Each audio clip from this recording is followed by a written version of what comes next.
Hello and welcome to the Sleaford Castle. This is the Born History Guy, and yes, we are back again. So this is part 2 to Sleaford Castle. It's the third day here though, and this is the closing day. So we'll have a look because they will be backfilling today, and hopefully we'll be able to see a few people from the Sleaford Castle Heritage Group. And maybe they could tell us a little bit of the story about the castle, so hopefully we'll capture that today.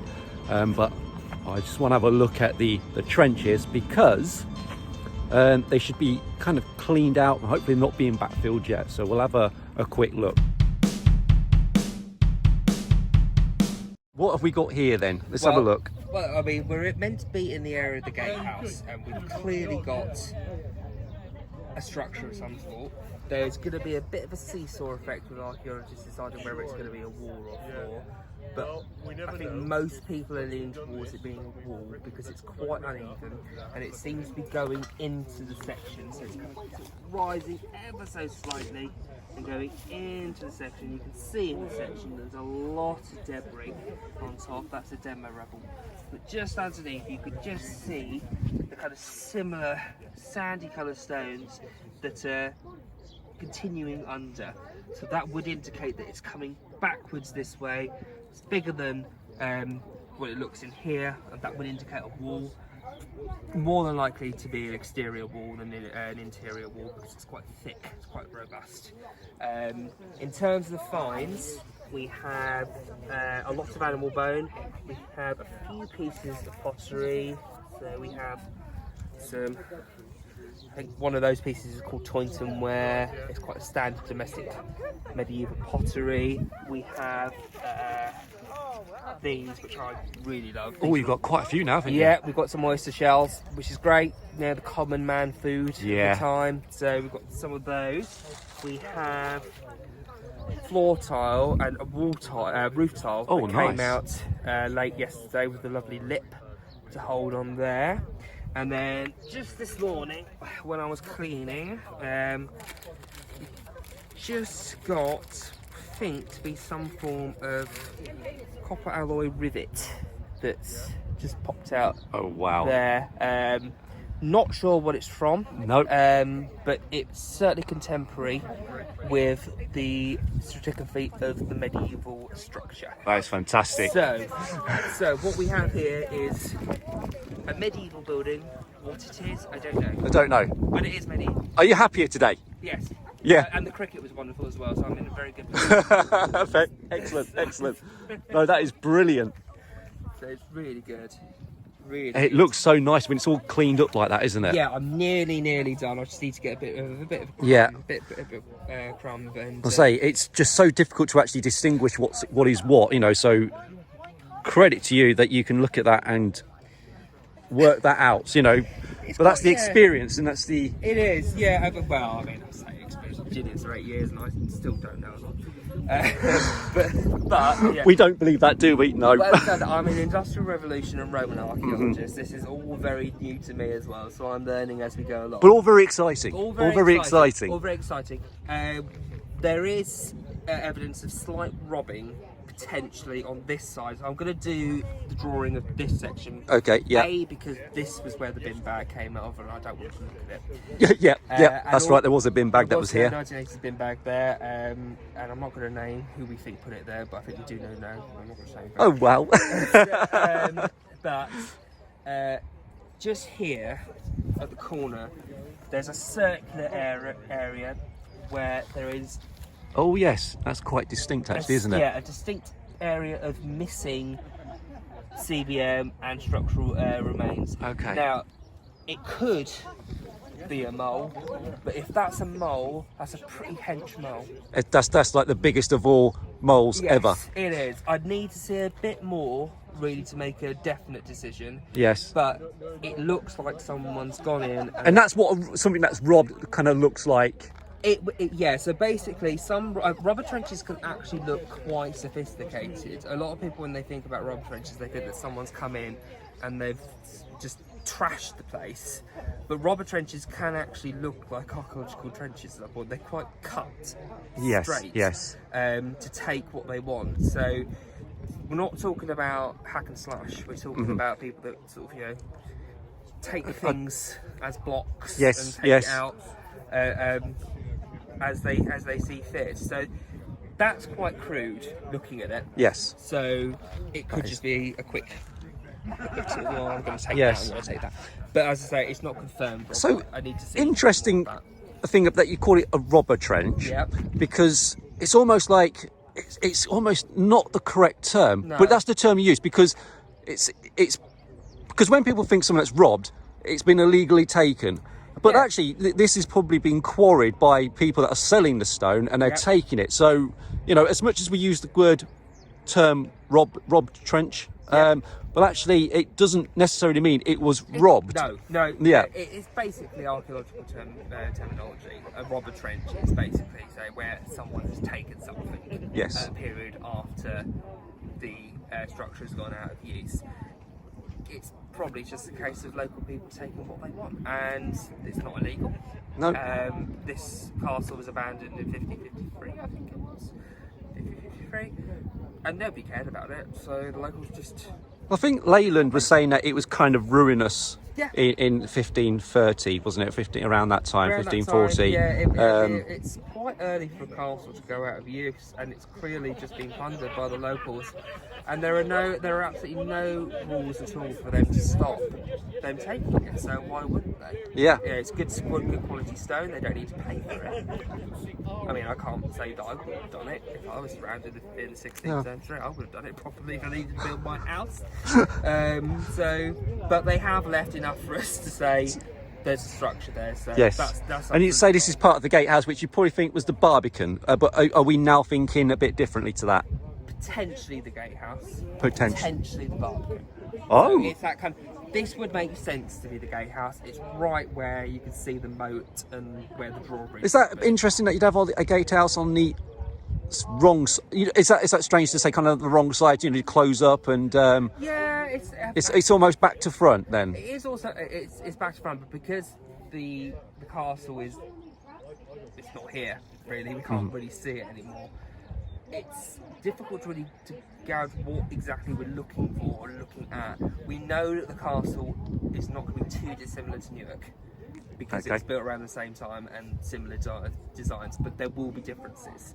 We're going largely on what people in the 1863 dig said, so that was also very poorly recorded.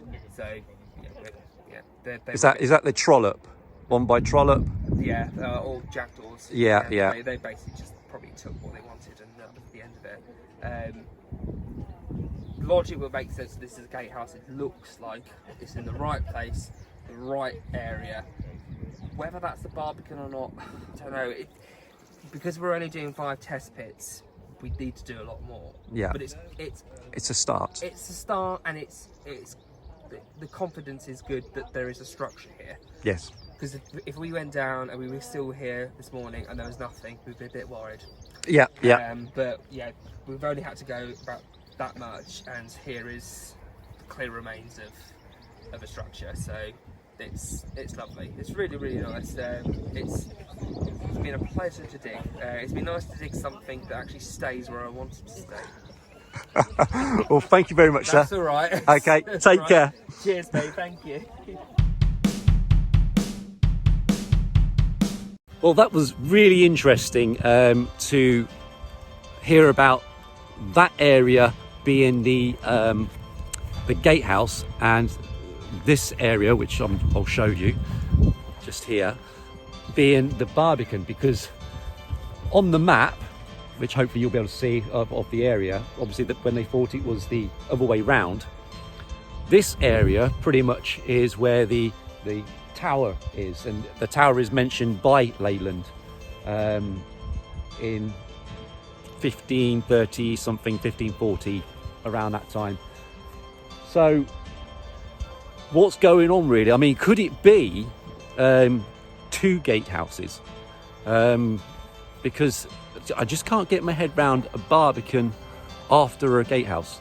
But castles are strange things. So we're walking along now.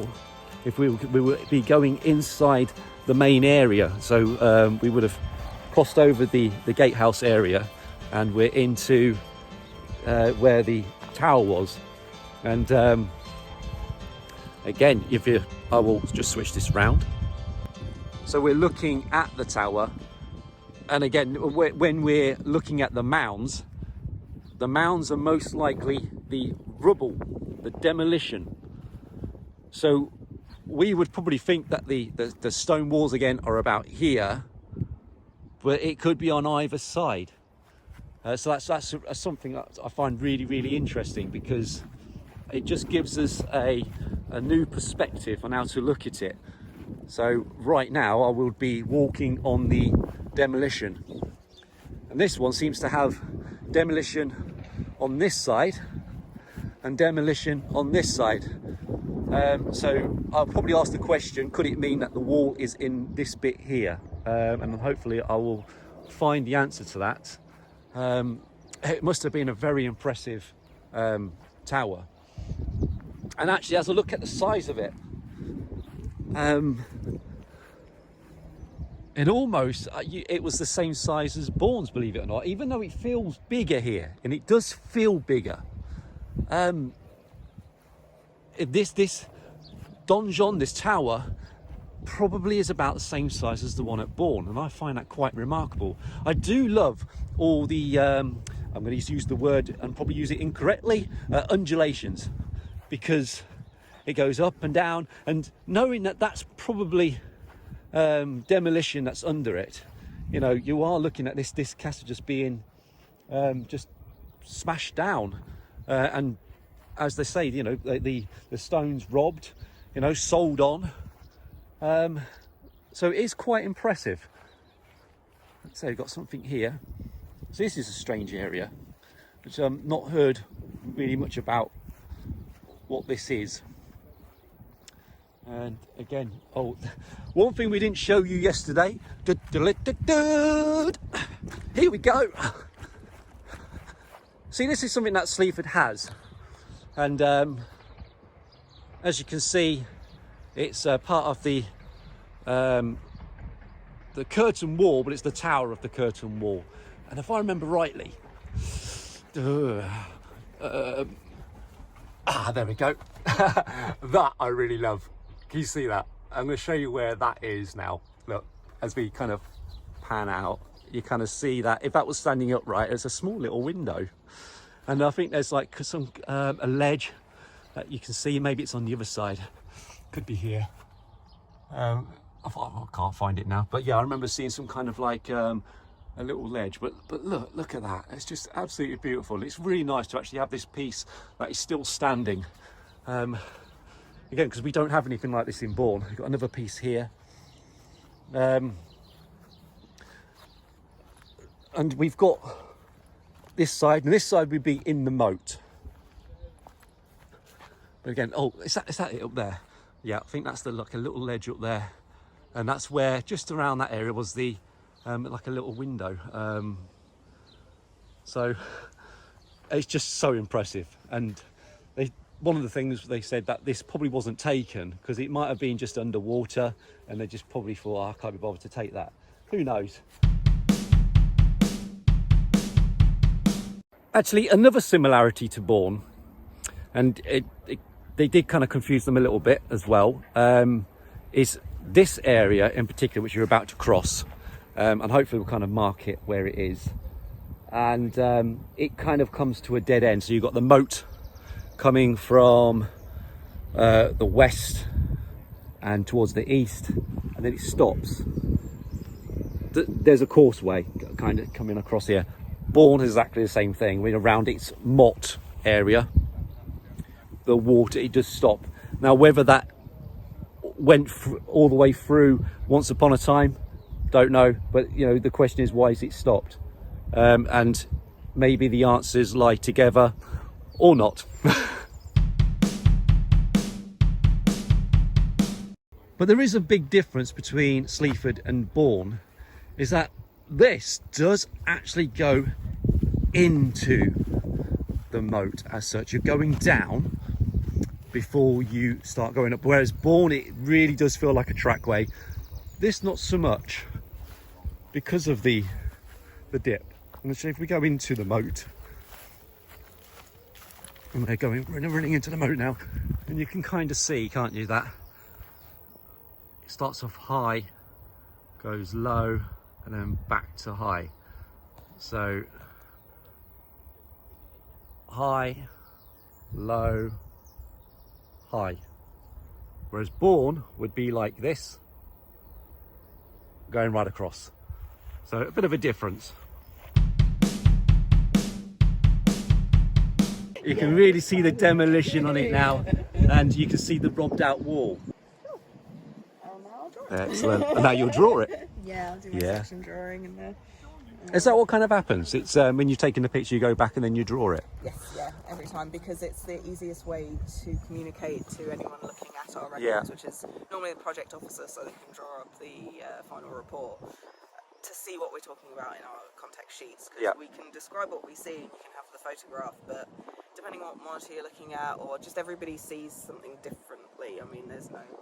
what I see as yellow might not be what you consider to be yellow, so it's easier to then also have a sketch that you can label out and go, right, this is on top of here and this is what I saw, and also as I was digging it, what I felt, because sometimes you can't really tell in the colours, but the feeling of it, of the fill can... I was talking to an archaeologist, I think his name was Ian Meadows, and he was saying exactly that, you know, that it's the experience becomes in the feel of it as well, you know. What did it feel like? Yeah, just as important. Yeah, which we describe on a context sheet, but again, it's... But unless you're feeling it in yourself, so that's really interesting. And so if it was like a long trench, which I'm guessing when you do pipelines and things like that, do you take photos in increments as you go along and then go back to an illustrator? So what we would do in the case of, sometimes we'll get something that's quite a large feature, like a pond, or I can't think of the word now. Pit clusters, there we go. There it is. Yeah, exactly. Thank you, no problem. When we get pit clusters, we'll do a very long section through it, in which case, I mean, we call it panoramic, but we'll take the pictures in stages and we'll move the ranging pole along so you can stitch it together in post.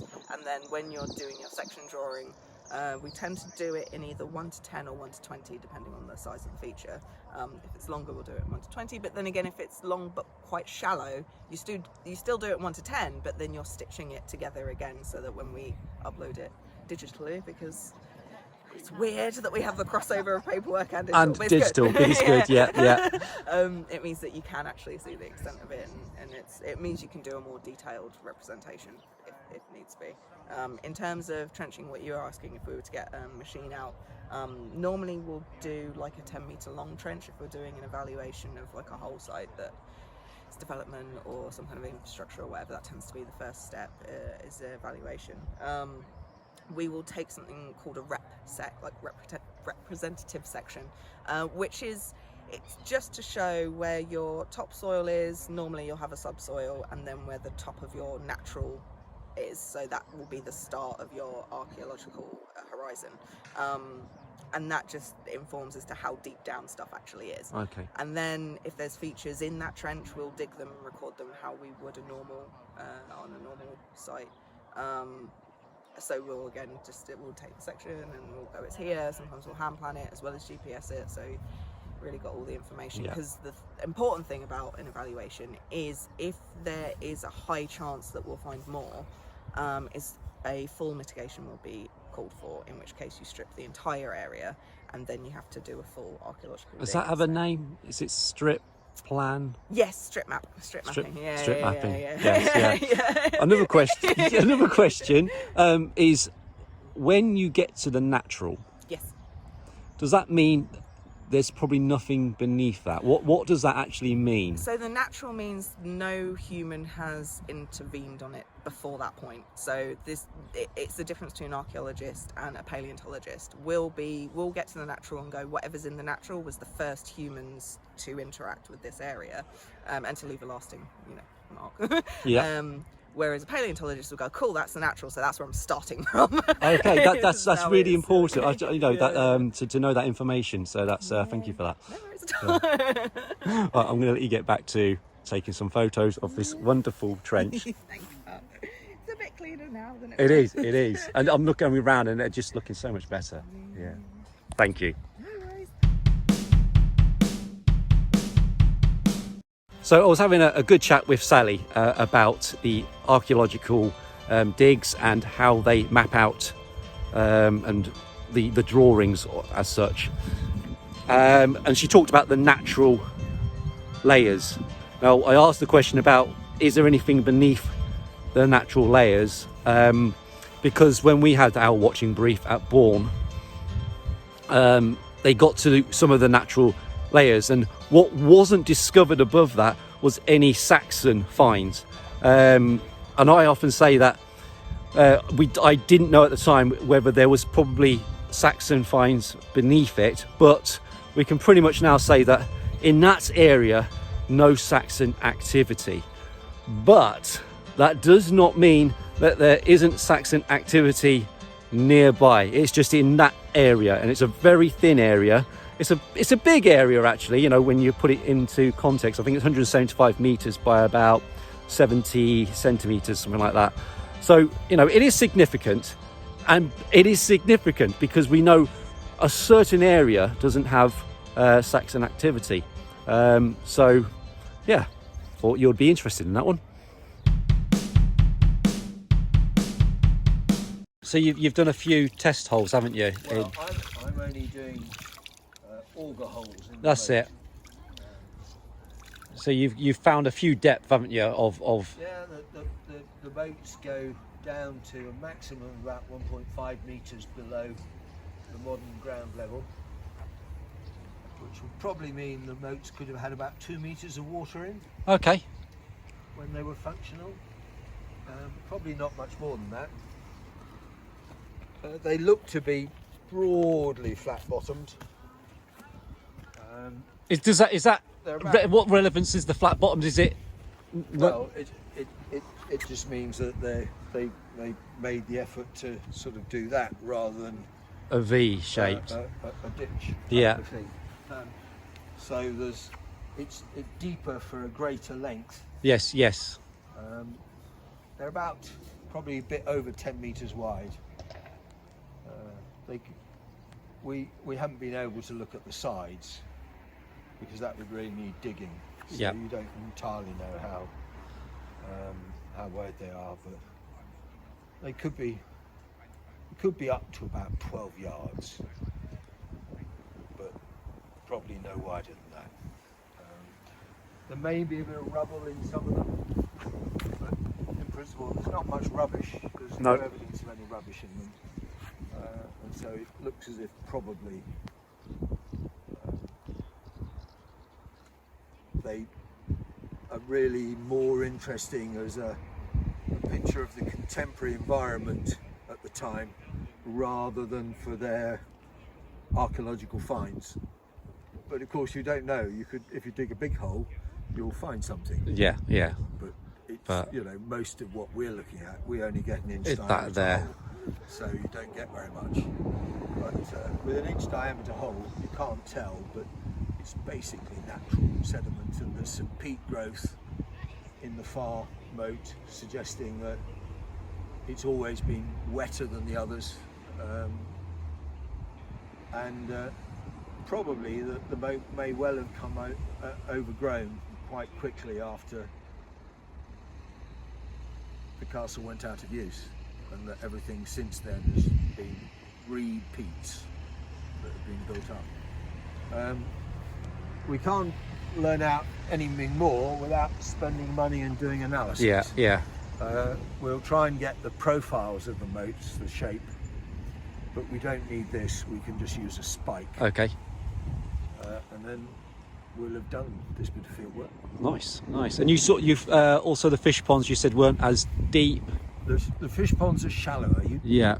You don't need the same depth in a fish pond, but on the other hand, they're only 70 centimetres deep, and because they're so shallow, the sediments aren't well preserved. They've dried out, degraded, and so it'll be much more difficult to get anything interesting or useful out of the fish ponds compared to the moats. because the moats in places are at least twice as deep. Yeah. And so even when that floods, it probably only flooded for relatively short periods of time, and it clearly dries out completely during the summer. And so any organic material that was in the bottom of it, I quite like sampling the basal silts of a fish pond in the hope that we might find the bones of the fishes that were grown in it. But when I've done it in the past, you know, I've washed 100 litres of soil and ended up with something like 5 or 6 little bones, which doesn't seem a lot for something that may have had hundreds and hundreds of fishes in it. But maybe not very many died in the pond. Oh yes, yeah. Maybe they collected them all. So whether we would get permission to have a look at that, Yeah. but we could just as well find absolutely nothing, because fish bones, you know, like anything else, they will normally survive in calcareous soils, but they will, you know, they can break down and disappear completely. So, you know, you might not find anything at all. Well, thank you very much, sir. You're welcome. Well, the rain has literally come down again. Pretty much blew the tent away almost behind me. But people are now saying that the most interesting trench is the one at the perceived dovecot. So we're about to find out what's actually happening. Hello, Tom. Are you all right? Not too bad, you? Yeah, not bad. Yesterday. Yeah, we'll get used to it. So we've got a bit of a change of heart. Yesterday it was a dovecot. It's not a dovecot. It's not a dovecot. Not a the dovecot. dovecots was round there somewhere, wasn't it? The old place has a dovecot. I thought I saw it about 30 years ago. Round. This has been known as a Oh, dovecot no, you're right. for, Yeah. for decades. This is right, yeah. So what we've got is Dun-dun-dun-dun. we've got the rubble layer that's come from somewhere where you're stood. Yeah. Along out this way. We've got the floor level. We haven't actually got a floor level. We've got a minimum possible floor level. The floor level has to be deeper than that, Okay. which is a fair depth. So that leaves us with a couple of things. Who's building a floor that low for a dovecot? No Strange. one in their right mind. Ever come across one like that before? Nope. Nope. We've got, which leaves us with the second part that tells us it's not a dovecot. Dun, dun, dun, dun, dun. That's the circle. The circle completes here. Yeah. There should be a wall there. Okay. If it's a fully circular building. How thick's the wall? Doesn't matter. Doesn't matter. It ain't there. It ain't there. No. It's over there. Oh, okay. Oh, so Okay. big dovecote then. Circular building. That's probably still the structure Yeah. with some sort of extension. Yeah. Comes out to about here. An extension. Some sort of building that comes out of it Yeah. Okay. to give us a wall coming across here Yeah. that's separate from the circle. Yeah. That also is a full floor level down. Your ceiling height is going to be about the top of that bank because they all stood somewhere Yeah. down here. Oh well, so that's where you're standing in this building. At least. Hello down there. Which has Wow. brought us to the conclusion it's not a dovecot. We don't know what it is. Some of us have suspicions that it might be cold storage because it's far enough below ground level. You've got most likely this dip in the bank is an entrance that sticks out somewhere over there. Yeah, it's like a So you're gonna ice have house, but not. A cold room because it's underground, surrounded by soil all year, and it's going to be dark because your entrance is over there. The light's not getting in. You double that with the fact that over there you have the orchard and you have the gardens. It's a big orchard, and you've got need somewhere to store it. If there is a back door, which I refuse to believe there isn't, they can come straight from the orchard, straight into here, straight into the cold storage. You don't have to have peasants walking past your front door all day, because nobody wants that, they smell bad. You don't have to have your front gate open all the time, they're not getting in the way of all your other goings on in your yard, they're not going near your tithe barn, and they're coming in out every day when you get to harvest for fruit and vegetables. It's every single day, and they're just nipping through, dropping off and going out again. That's my current theory, and it seems to have gone down well, which is not bad for Tom, 10 o'clock last you night. seem very happy. I'm very happy. This has been miserable. I know. We've been capturing you over the past couple of days, and It's yeah, been you a lot seem of very rubble that's happy. been telling me nothing apart from how old it is. yeah. And now I have a vague idea, from a 2 metre trench by ½ metre, I have a vague idea of building shape, possibility of building use. I have dates for construction and demolition. I'm done very well. Well, might we know those dates? Or... So the feel of the wall itself is full of bits of what we call Sanford ware, which is same age as the castle, 12th century, ballpark, cheap, nasty, everybody uses it for everything. Small shards of it spread out throughout the roof. Gives us a date for when it was constructed, because that's in the wall. Underneath the wall, so the surface the wall has collapsed on, contains post-medieval pottery. So that's Tudor onwards. So we know when it came down, because it trapped it. We also know that it came down when it was left. They didn't knock it down and then bury it under soil. It was left open. And given the way that it's formed as a deposit, I'm pretty confident it didn't come down in one go. It just came down over time, bits fell, bits more fell, bits more fell. So that tells us it wasn't actively levelled and the ground reused, just left. So we've done quite well for it. Yeah. So where's the dovecot then? Don't ask me, I don't want to find the thing anymore. No, he's happy. He's happy. Leave. Yeah. How happy are you? Reasonably. Reasonably. I need a coffee and a cigarette and I'll be happy. Thank you, Tom. Brilliant. No problem. Thank you. Anytime. Thank you. So there we have it. Yesterday this was a dovecot, and today it's a cold store. And I'm standing on the eastern side of it, and it goes down, as he said.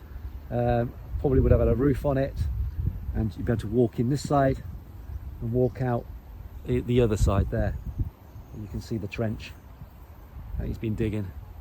So some good news there. So that is it. We are leaving Sleaford Castle. The 3 days are coming to an end. They will soon start backfilling all the area, like it was never there in the first place. But what we have taken from it and what we have learnt from it is absolutely been amazing. So I have absolutely enjoyed the past couple of days. I've enjoyed meeting the people and the enthusiasm that is there as well. So this is the Born History guy saying see you later, bye.